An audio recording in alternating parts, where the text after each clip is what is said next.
Evening வந்து walking கூட்டிட்டு போறாங்க. அந்த இடத்தெல்லாம் காட்டுறாங்க. பாரு இங்க different different varieties of flowers இருக்கு. இந்த ட்ரீஸ்ல இருந்து எவ்வளவு நல்ல நறுமணம் வருது. இதெல்லாம் என்ஜாய் பண்ணணும். நேச்சரா வாழ கத்துக்கணும். என்ஜாய் பண்ணு நீ. இங்க இருக்கிற வரைக்கும் இதெல்லாத்தையும் நீ என்ஜாய் பண்ணுன்னு சொல்லிட்டு என்ன பண்றாங்க, பக்கத்துல வந்து ஒரு பாறை இருக்கு. அந்த பாறையில போய் இவங்க 2 பேரும் உட்கார்றாங்க. உட்கார்ந்துட்ட உடனே அவங்க சொல்றாங்க, "இந்த இடம் எவ்வளவு சிறப்பான இடம் உனக்கு தெரியுமா? இங்க வந்து என்னன்னா, குரு ரின்போச் இருக்கார் இல்லையா? அவர் இந்த இடத்துல தான் வந்து இங்க ஃபுல்லா ஒரு பிளாக் ஃபோர்ஸ் இங்க இருந்தது. ஏன்னா அசுரர்கள் கூட்டம் இங்க இருந்தது.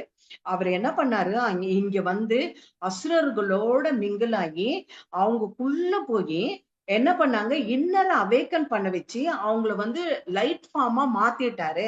அப்படி மாத்திட்ட உடனே அங்க இருக்கிற டார்க் ஃபோர்ஸ் ஃபுல்லா போய் கம்ப்ளீட்டா பாசிட்டிவ் எனர்ஜி அங்க இருந்தது.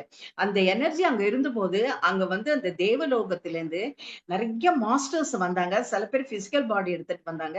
சில பேர் ஒளி வடிவமா வந்து குரு ரின்போச் வந்து அவ்வளவு இது பண்ணாங்க. அப்ரிஷியேட் பண்ணி பண்ணாங்க.